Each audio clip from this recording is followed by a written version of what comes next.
Can the petitioner expect impartiality from the County Assembly of Meru?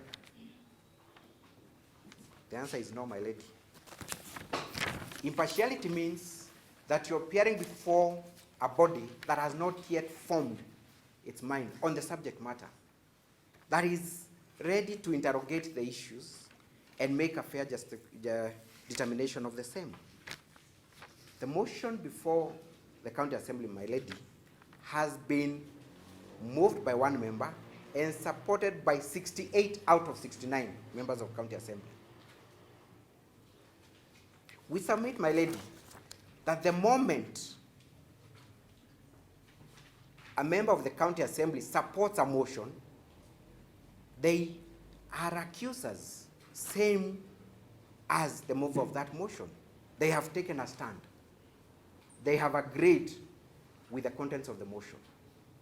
So how do they then run at the end of the race and sit as a tribunal and expect, and we expect them to be impartial on the issue?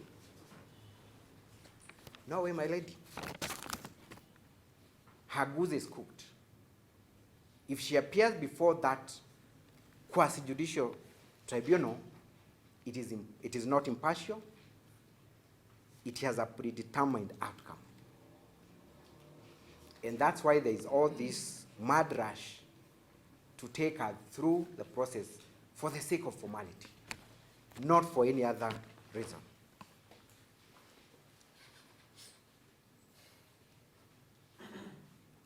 So we then submit, my lady, that the mere fact that this motion has been supported by 68, that is 99.9% of the House, means there is no impartiality.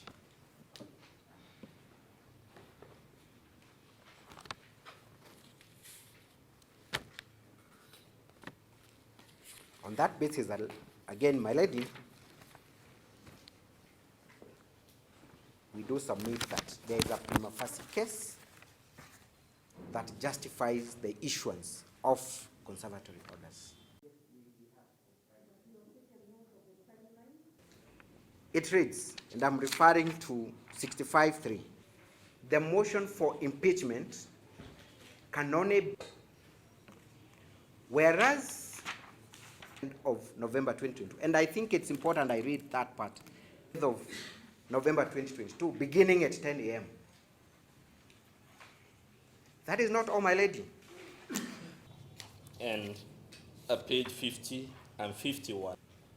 For the court to issue conservatory orders. More importantly, the Supreme Court has held, Justice Onguto has held, the other case of uhuru has held, that the forum for establishing that nexus is not in a court of law.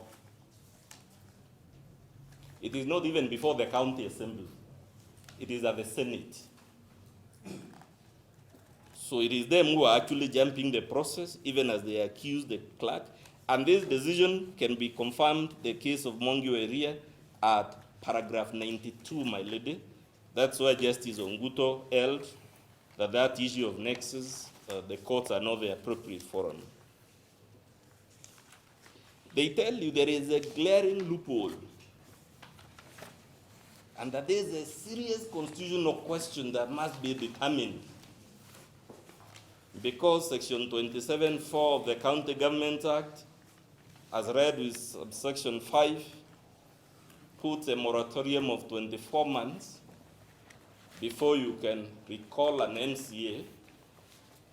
And they tell you, because there is no similar provision putting a moratorium of 24 months before you can impeach a governor, therefore the court should make law and create such a moratorium. That is the main question they tell you, is a weighty question of constitutional law.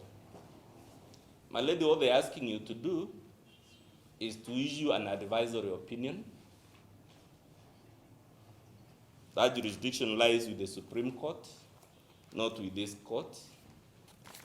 And in any event, if you check our preliminary objection, we address the question of justiciability. And number 3, my lady, they're asking you to make law. That because Parliament has refused to make that law, you make it.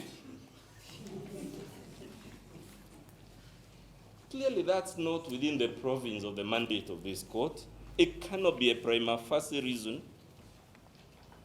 The court is ill-equipped to examine the policy rationale why no such law exists.